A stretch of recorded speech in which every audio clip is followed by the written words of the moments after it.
Widowed businessman accidentally sends his daughter to the wrong school and ends up meeting a young teacher who will change his life. Before the story begins, tell me in the comments, where are you watching from? And if you love emotional love stories and fresh starts, make sure to subscribe to the channel. That way you won't miss any updates and you'll help this channel keep growing and bringing stories that touch the heart.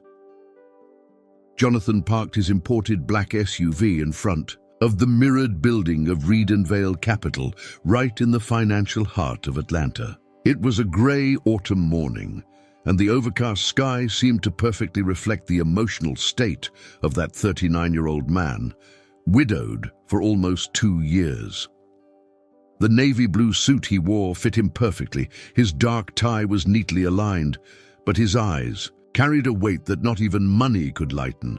Inside the office, everything was about control, everything was calculation, everything except for the heart of a 6-year-old girl he could barely reach. "Mr. Reed, can I talk to you for a minute?" The new assistant, Ashley, a young and efficient but visibly nervous woman, approached him while he signed a stack of documents. He didn't even look up. "Is it about Lily?" Ashley hesitated. "Yes, about the school. There was a mix-up. I ended up sending the paperwork to Greenview Elementary." Jonathan finally looked up, his brow slightly furrowing. "Greenview, that public school on the south side of the city?" "Yes, sir. I thought it was Greenleaf Academy. The names are similar in the system." Jonathan leaned back in his Italian leather chair, massaging his temple with 2 fingers. "Ashley, my daughter just lost her mother. I can't allow more instability in her life." "She already spent her first day there this morning," said Ashley, lowering her voice, as if bracing for his reaction. He sighed deeply. "Fine. I'll take care of it tomorrow. I'll talk to her tonight and arrange the transfer." His voice was firm, almost impersonal, but inside, he barely recognized himself. In the past few months, Jonathan had learned to be an excellent executor, but a terrible father. That night, the silence in the Buckhead penthouse was broken by something unusual. Lily's cheerful voice. Sitting at the kitchen table, she was eating cereal with milk, without her usual sad or distant look. "Daddy, my teacher's name is Grace. She has a star necklace and said that words have power." Lily smiled, and there was a sparkle in her eyes Jonathan hadn't seen since the funeral. He slowly approached. "Was she nice to you?" "She listened to me, Daddy. I talked about Mommy, and no one laughed." The girl looked down for a second, then smiled again. "And there's a girl in class who doesn't have a backpack. Can I lend her one of my old ones?" Jonathan stayed quiet. Something inside him wavered. For the first time in months, his daughter spoke more than 2 sentences in a row, and none of them were about pain. The next day, instead of calling Greenleaf Academy, he made an unusual decision. He would visit that public school in person. He wanted to see with his own eyes what was silently transforming his daughter in such a powerful way. At 9 a.m., his car drove through streets with cracked sidewalks in the neighborhood where Greenview Elementary was located. Children played at the entrance with faded backpacks, and a colorful graffiti on a side wall read, "Every student is a promise." Jonathan stepped out of the car wearing his usual designer blazer. As he walked through the simple, well-kept courtyard, the curious eyes of children and staff followed him. He clearly didn't belong there, but something in the air made him pause. It was as if that environment, so different from his world, had something he'd lost a long time ago. Humanity. "Excuse me, are you looking for someone?" A female voice called from the hallway entrance. When he turned, his eyes met Grace Turner's for the first time. She wore dark jeans and a simple gray knit sweater. Her hair was tied in a natural bun, and her brown honey eyes conveyed calm and strength. "I'm Jonathan Reed. My daughter Lily was enrolled here by mistake. I came to see how her first day went before transferring her." Grace narrowed her eyes, assessing him. "Lily, a sweet girl." She drew a sun with her mum's name in the center. She gave a slight smile. Maybe it wasn't a mistake. Jonathan kept a serious demeanor, but something in her words disarmed him. "I just want what's best for her." "Sometimes the best isn't the most expensive, Mr. Reed. It's the one that listens." And then, in a firm tone, she added, "Maybe for the first time your daughter was heard." He was left speechless, and there, standing in front of the door to room 203, the man who thought he had everything began to realize that he might be on the verge of losing what truly mattered. As Jonathan's eyes stayed fixed on the door to room 203, something in his chest felt like it might give in. It was as if, after so long on autopilot, his heart was beginning to wake up, slowly, cautiously. The teacher in front of him watched him with the calmness of someone who had seen many parents arrive in a rush and leave in silence. But there was something different about this man, something broken inside that not even the expensive suit could hide. "Can I see my daughter?" he asked, his voice a bit lower now. Grace nodded. "Of course, but if you don't mind, please wait a moment. She's finishing an activity with the group." Jonathan followed the teacher with his eyes as she walked into the classroom. The walls were decorated with children's drawings, handwritten motivational phrases, and colorful cutouts taped up. Nothing there was fancy, but it was alive. Through the glass on the door, he saw Lily sitting in a circle with the other kids. She was smiling. Not the forced smile from posed pictures, but a light, spontaneous smile, like someone who, for a brief moment, felt like they belonged. Jonathan's heart tightened.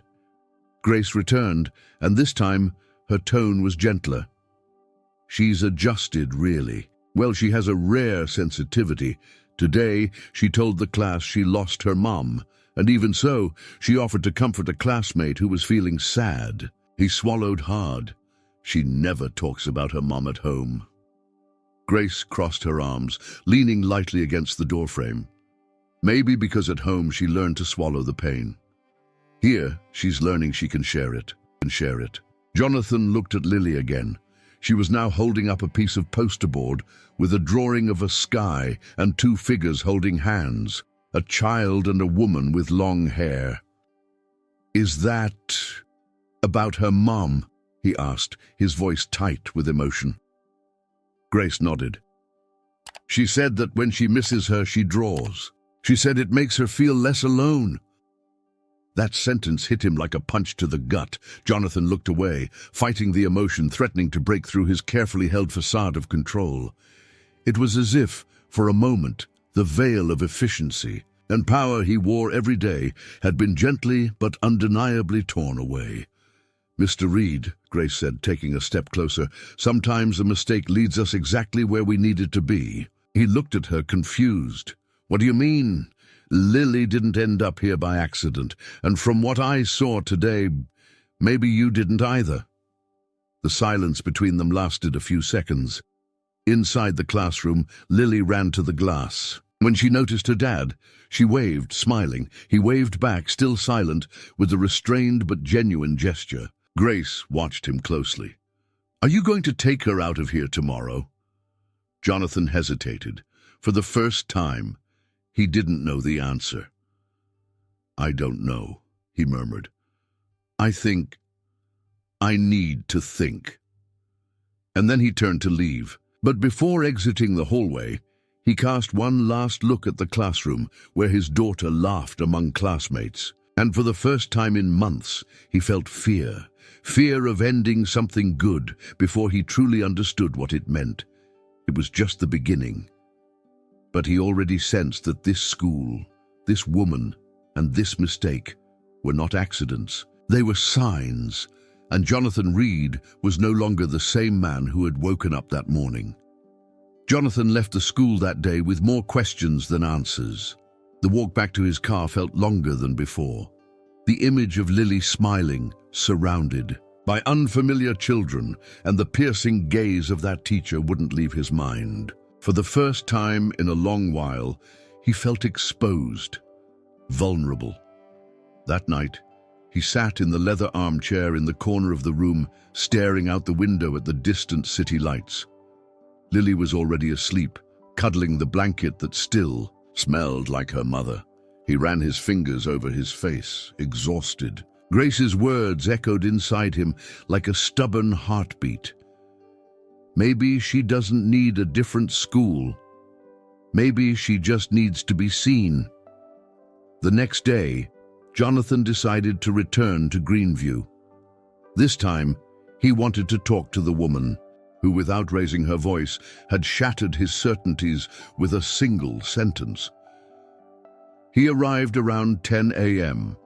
The school was busier, with kids running through the narrow hallways and posters for cultural fairs on the faded walls.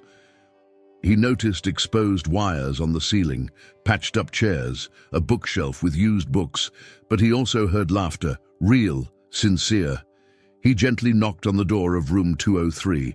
Grace, who was reading a story out loud to the students sitting on the floor, looked up and gave a slight smile. She excused herself to the children and quietly stepped out to speak with him in the hallway. "Here to pick up Lily?" she asked in a neutral tone, almost as if testing his answer. "Not yet," Jonathan replied, adjusting the sleeves of his blazer. "I wanted to talk to you about yesterday." She crossed her arms. "I thought you had already made up your mind." "I had. But yesterday—" He took a deep breath, searching for the right words. "Yesterday you said something I wasn't expecting to hear." Grace looked at him patiently, like someone who had learned to read people before judging them. He continued, "I saw my daughter smile, really smile, after months of silence, and that happened here, with you."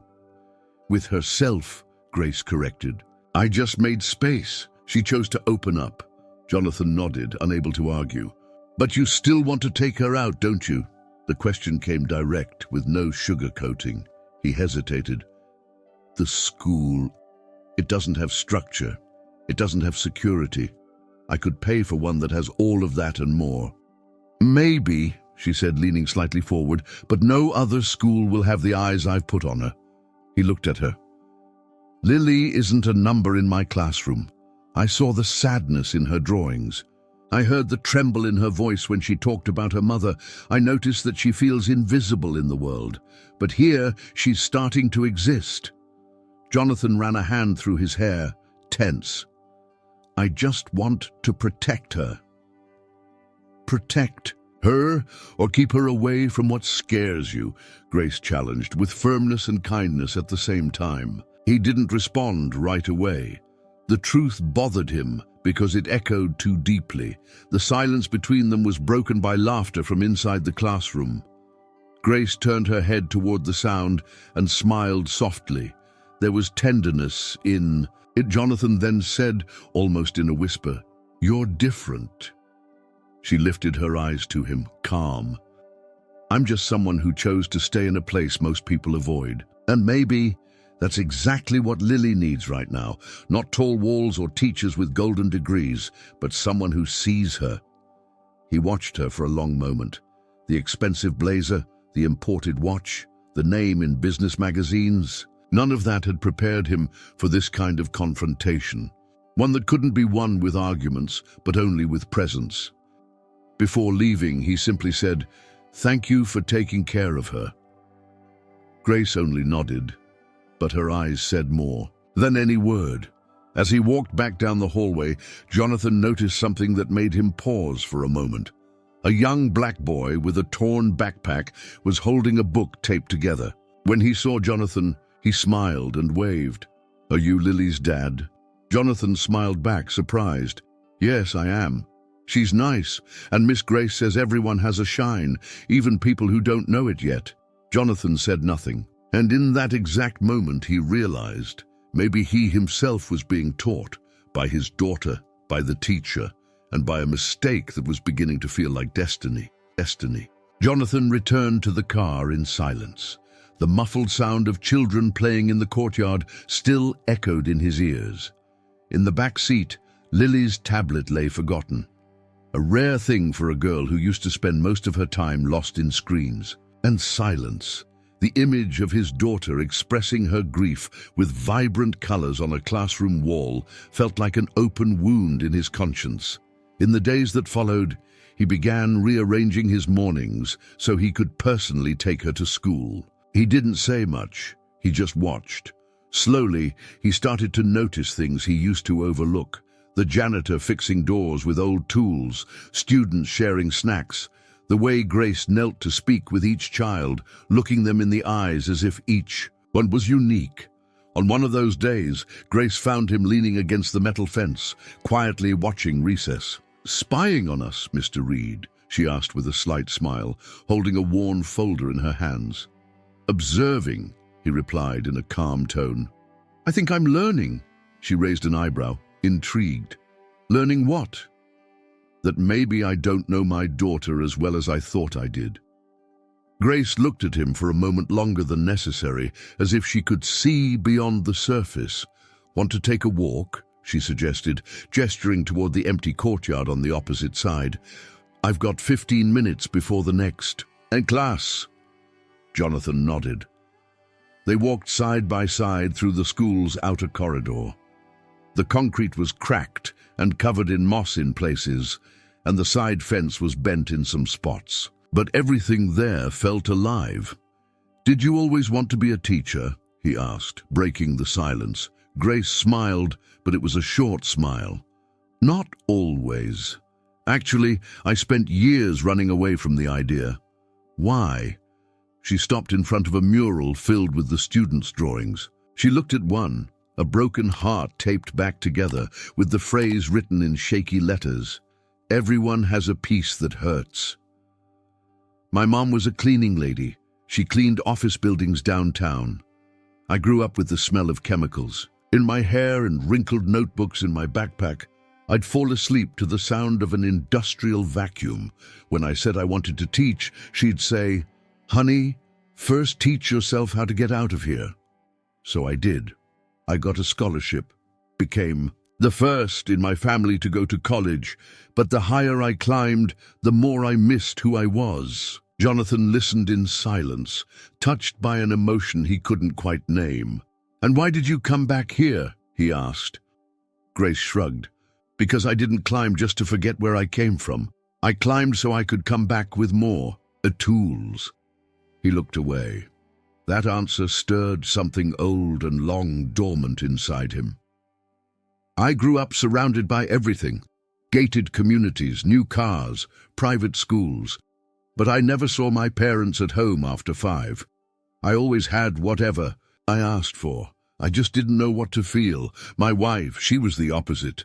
There was light in her eyes, a chaotic, beautiful energy. When she died, I didn't even know where we kept Lily's Band-Aids."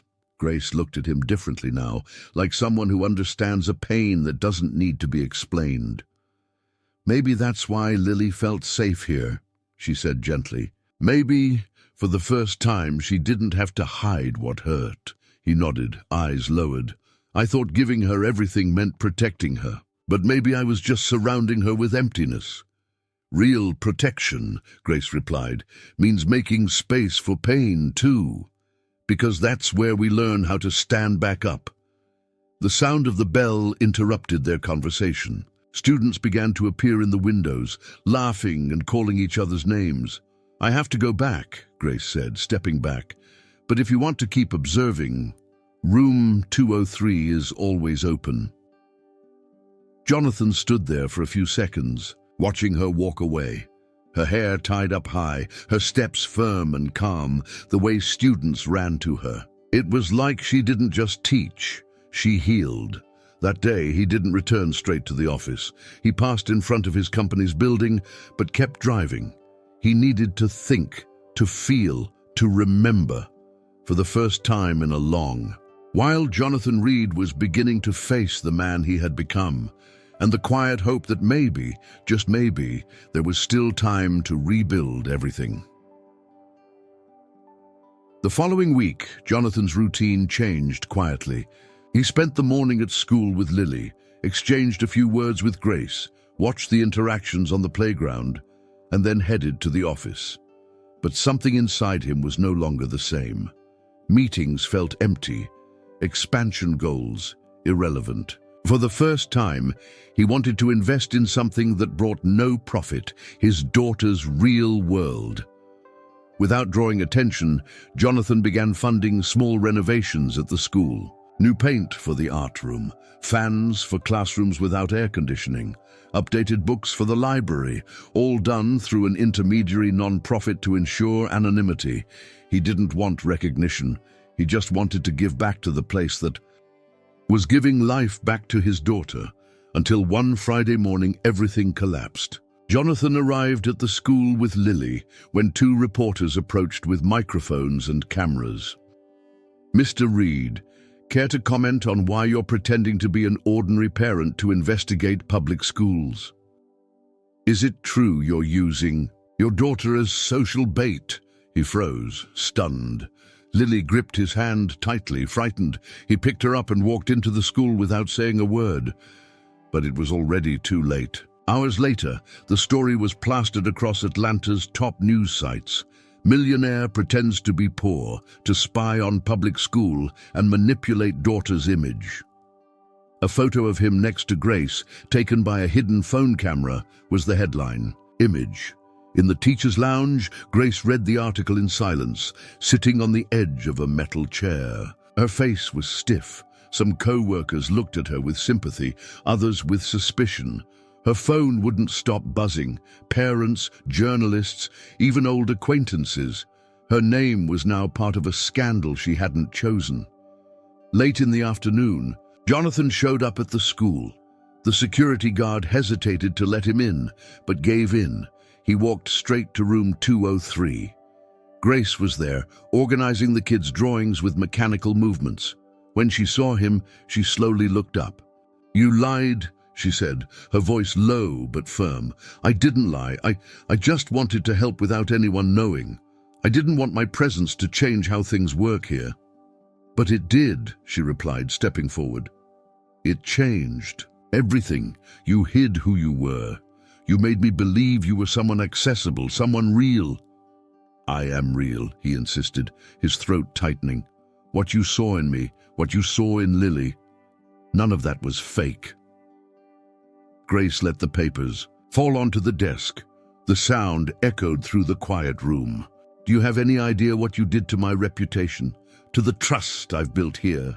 Now I'm the teacher who charmed the millionaire, like it's some cheap soap opera. Like my work matters less because of a pretty face and a famous last name." Jonathan stepped toward her. "Grace, please, I didn't want this. I never wanted you dragged into it." She looked away, eyes filling with tears. "You had a choice, and you took away mine." He lowered his head, not knowing how to fix the damage. "Let me make it right," he whispered. "Please." She took a deep breath, fighting back the hurt. "You can't fix everything with money, Jonathan, or with pretty words. Sometimes the damage is in what was left unspoken." He still tried to speak, but she raised her hand, stopping him. "Leave," she said, her voice choked. "Now." He hesitated, but when he saw her face, broken, disappointed, he understood that nothing he could say would erase the pain. He walked out of the room with slow steps, down the hallway, that now felt narrower, colder. The sound of the children was gone. All that remained was the echo of a hard truth. Good intentions, when they hide the truth, still cause pain. Outside, the sky was darkening, and with it the certainty that he had lost something precious, more than reputation, more than control. On the sidewalk, Jonathan stopped and looked at the school gate one last time. He had never imagined that. The pain of being exposed could feel so much like the pain of being left behind. The weeks that followed were a slow, silent collapse. The scandal spread like wildfire. Headlines multiplied, questioning Jonathan Reed's ethics. Business partners, distanced themselves, and investors in Redenvale Capital froze their contracts. Social media didn't hold back. Cruel comments called him an opportunist, a manipulator, an elitist pretending to be a hero. In no time, his image, once associated with philanthropy and success, was in ruins. Inside the company, the hallways grew quieter. Colleagues avoided eye contact. His desk, once surrounded by meetings and phone calls, now gathered silence and reports of losses. At home, the atmosphere was even heavier. Lily, once again quiet, refused to go to school. The fever started out mild, but became concerning within 2 days. Jonathan, used to managing numbers and strategies, found himself helpless with thermometers, cough syrup, and a crying child. In the early hours of a rainy Thursday, Lily woke up breathless, her eyes watery, her face burning hot. "Daddy, it hurts here," she whispered, pointing to her chest. He hurried to dress her in a sweatshirt and carried her to the car. The children's hospital downtown was 15 minutes away, but that night it felt like the journey of a lifetime. In the waiting room, Jonathan paced back and forth, his eyes red, shirt wrinkled, beard unshaven. His world, once built around profits and market forecasts, now shrank to that room with the smell of disinfectant and harsh lighting. The doctor came out minutes later, her expression calm. She had a respiratory episode brought on by stress, and low immunity will keep her under observation. Jonathan nodded, trying to appear strong, but inside he felt like glass about to shatter. Later in the room, Lily slept with soft oxygen tubes in her nose and a stuffed animal in her hands. He was holding her hand when he heard a faint whisper from the girl. "Call, Miss Grace." He swallowed hard. "Sweetheart, we can wait. I'm right here with you." But she insisted, her voice weak. "She knows the song Mommy used to sing." Jonathan felt the tears come, and this time he couldn't hold them back. Without thinking too much, he grabbed his phone and, after several minutes staring at her contact, finally typed, "Lily is in the hospital. She asked for you. I know I have no right to ask anything, but if you can, for her." He didn't expect a reply. But less than 20 minutes later, he heard quick footsteps in the hallway. When he looked up, there she was, Grace, wearing a long brown coat, still marked by the rain on her shoulders. Her eyes were tired, but steady. She entered the room, slowly, and walked up to the bed. Jonathan stepped back, making room. Grace sat on the edge of the bed and gently brushed Lily's hair. "Hey, little bird, look who came to see you."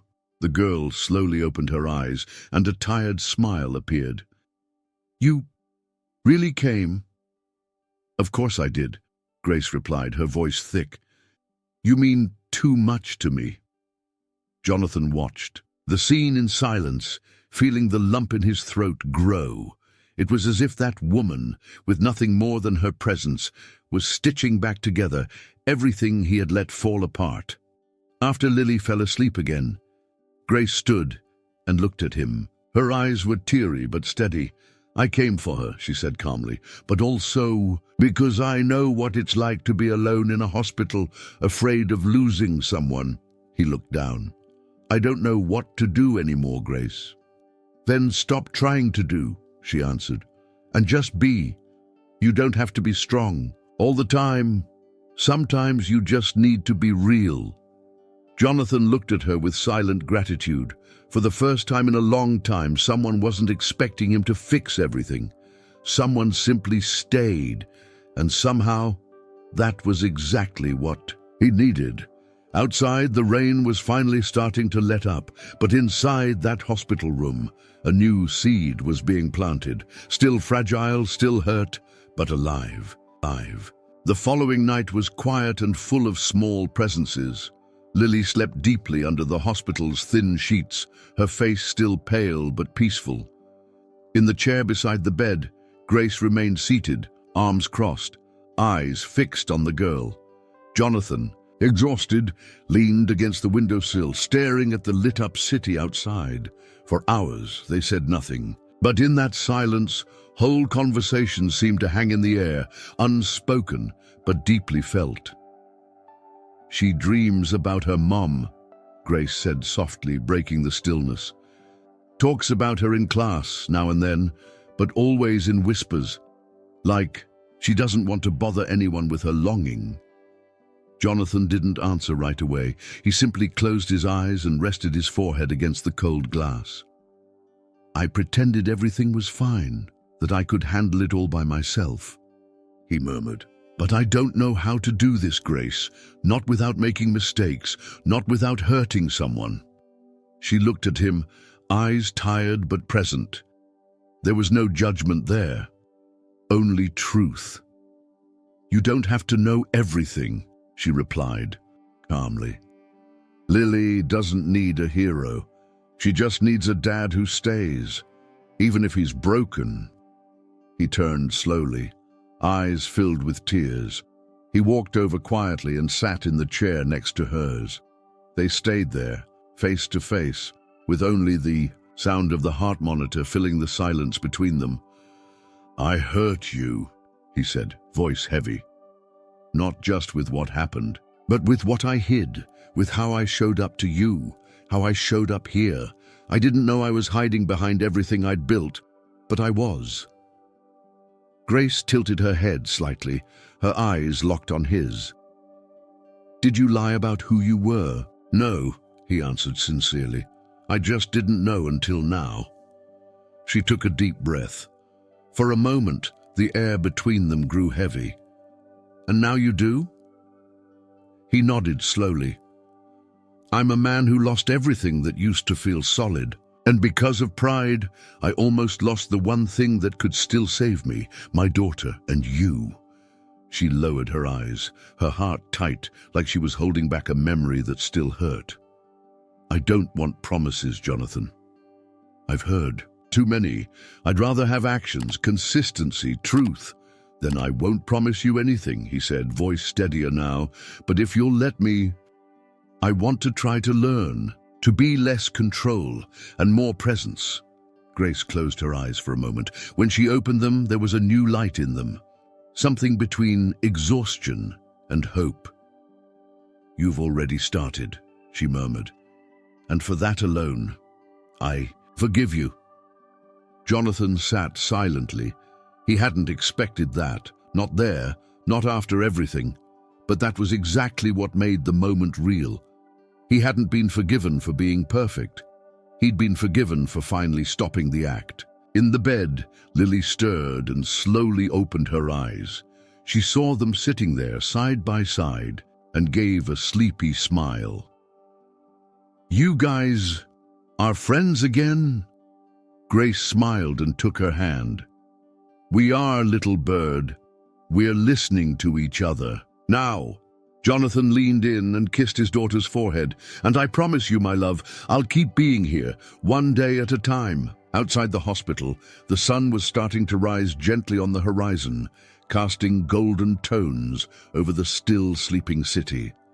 And inside that room, for the first time in a long while, something was being born. It wasn't a grand new beginning. It wasn't a happy ending. It was simply the start of something honest, and that was enough.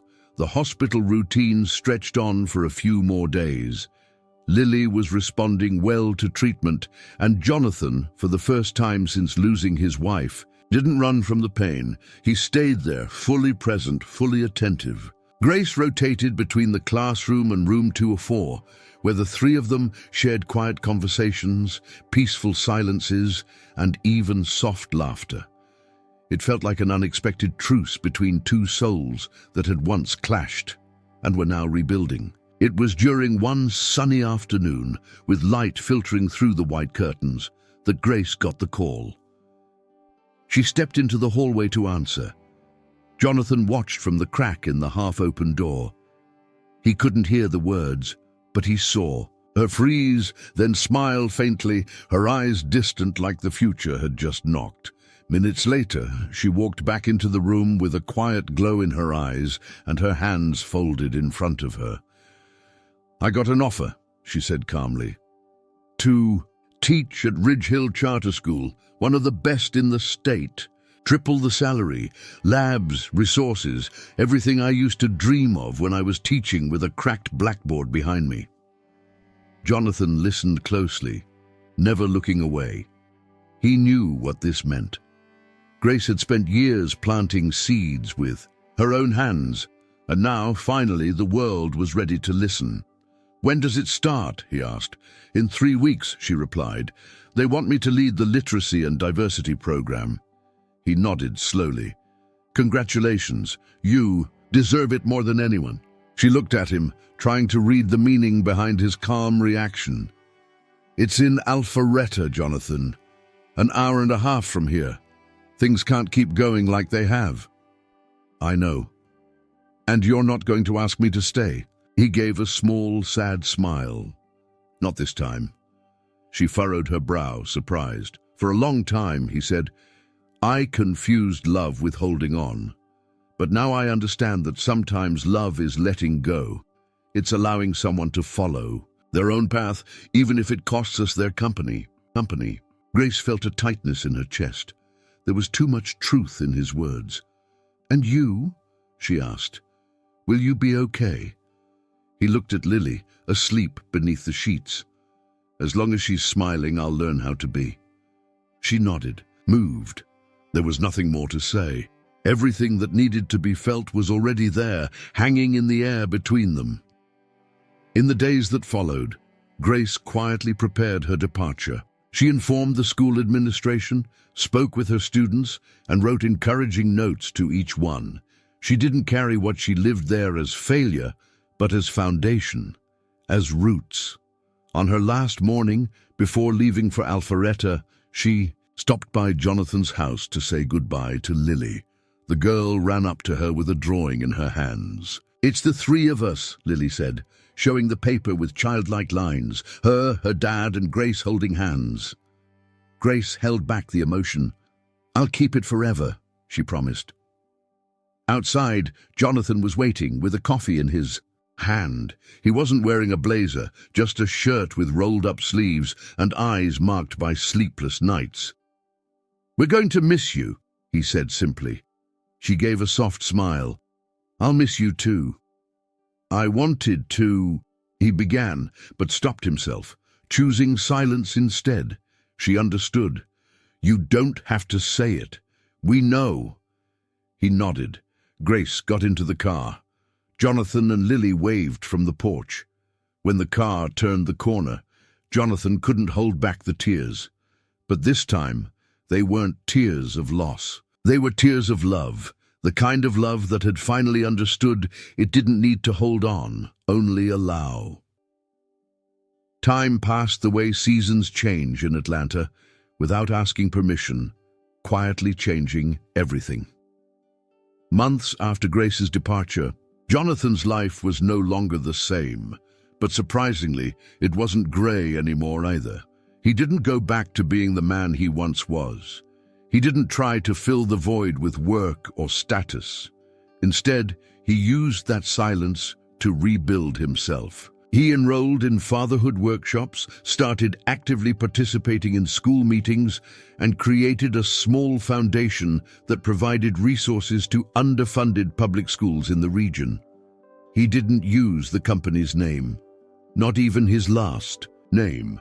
He just wanted to be part of something that, for the first time, didn't have to revolve around him.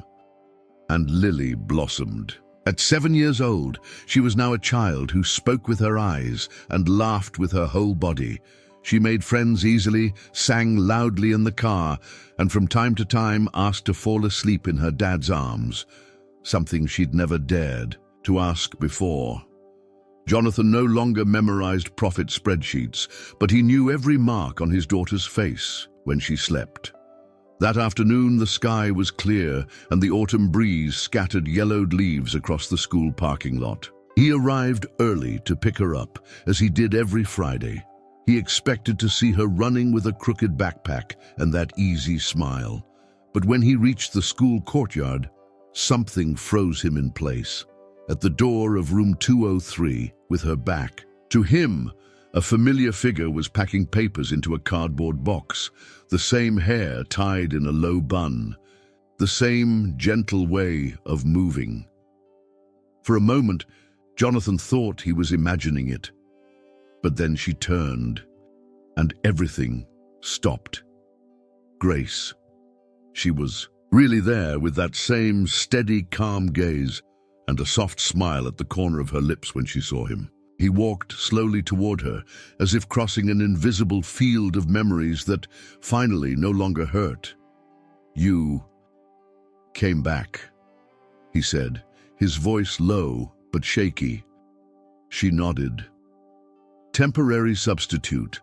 The class teacher had to take medical leave. The principal called me. I said yes." "Why?" Grace looked into his eyes, steady. "Because I wanted to." Jonathan took a slow breath, trying to absorb what that answer meant. "And Alpharetta?" "It's a good place. Great resources. But everything there is already finished. Here, there's still something to build." They looked at each other for a few moments. No rush, no urgency.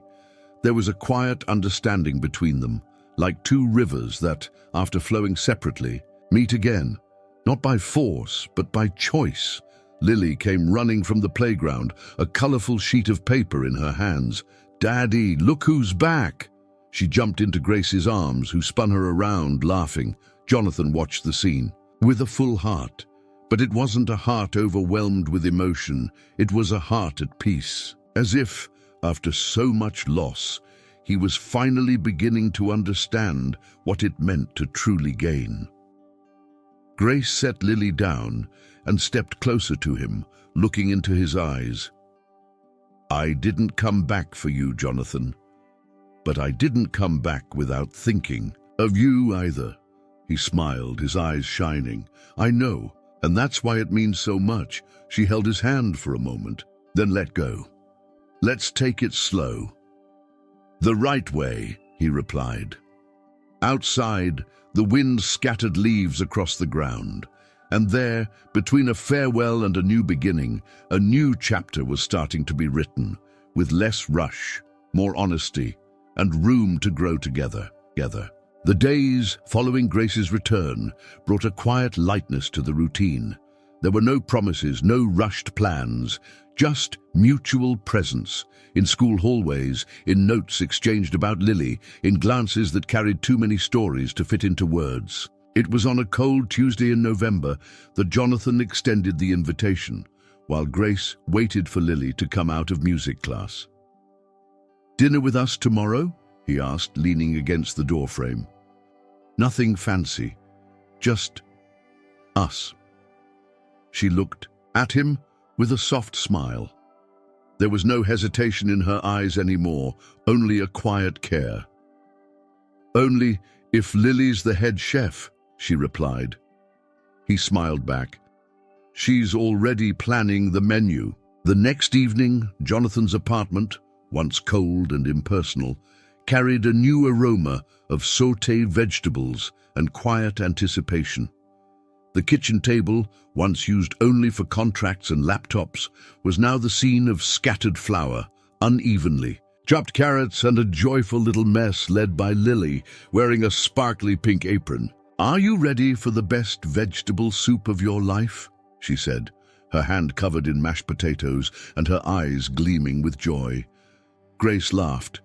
"As long as you don't add chocolate like last time." "This time, I promise it's all salty," the girl declared, raising her wooden spoon like a sword. Jonathan watched from the corner of the kitchen, leaning on the counter, arms crossed and smiling calmly. There was something about Grace, right there in that everyday space, that seemed to fit with effortless simplicity. She didn't fill the house, she softened it, as if she gave the walls a new reason to be there. After dinner, with the dishes stacked in the sink and Lily asleep on the couch hugging her favorite stuffed animal, the two of them sat side by side on the living room rug, holding mugs of tea. She's different, Grace said, looking at the sleeping girl. So are you, Jonathan replied, his eyes still on Lily. She laughed softly. You haven't changed that much. Maybe I just peeled away the layers that were hiding what really needed to change. Grace turned to him. The lit lamp behind them cast soft shadows on his face. He was no longer the armored man he used to be. Now there were tired lines under his eyes, but also peace, humility, presence. I didn't come back to pick up where we left off, Jonathan, she said. Honestly, I came back whole, and I want to stay that way. No rush, no dependency. Me too, he answered without hesitation. I don't need you to stay. I only need that if you want to stay. It's because you chose to. They looked at each other in silence. There was no urgency, no empty promises. Just two adults shaped by pain, allowing something new to begin. Slowly, but real. Jonathan set his mug on the coffee table and held out his hand without words. Grace took it. There, on the living room floor, with the TV off, the city asleep. Outside, and a child breathing softly on the couch, something stronger than a typical romance was taking shape. A home, not built on contracts, not on fairy tales, but on choices made with whole hearts. The morning was bright, the clear November sky reflecting off every window of the newly renovated community center built in the heart of a forgotten neighborhood in Atlanta. It was Saturday, and the voices blended like music. Children running between colorful tents, parents chatting around tables with fresh coffee, teachers setting up workshops in small rooms decorated with hand-painted posters. Inside, beside a shelf full of donated books, Jonathan adjusted the collar of his light blue shirt as he watched Grace guide a group of young volunteer teachers. Her hair now hung loose around her shoulders, and the confidence in her posture made it clear she was no longer the woman who shied away from applause. She had become the foundation, solid, human, essential. Lily was handing out drawings she had made with other children. Her smile was light, without the weight it once carried in her eyes. As she passed Jonathan, she paused, looked up at him, and said naturally, "Daddy, I like when you're here. Everyone seems calmer." He crouched down and touched her face gently. "I like being here too, sweetheart." As the scene continued, the imaginary camera pulled back slowly, capturing the full courtyard, the workshops in action, the panels, with inspiring phrases and the faces of ordinary people shaped by deep stories. Jonathan's voice echoed in voiceover, calm and intimate, not narrating an ending, but an understanding. For a long time, I confused love with control. I thought protecting meant predicting every step, preventing every pain, fixing every flaw. But I learned that real love doesn't fix. It cares. The image now showed him and Grace together, organizing boxes of books and greeting parents. No fanfare, no need for titles. Teammates, partners, real. Pain made me believe I had to fix everything around me to keep what was left standing. But it was only when I stopped trying to fix that I learned to care. And caring, truly caring, changes everything. The scene then focused on Lily, sitting on the floor among children of all ages. She laughed loudly, her hair tied in two messy buns and her eyes shining bright. She was no longer the quiet, withdrawn girl Jonathan had mistakenly taken to the wrong school.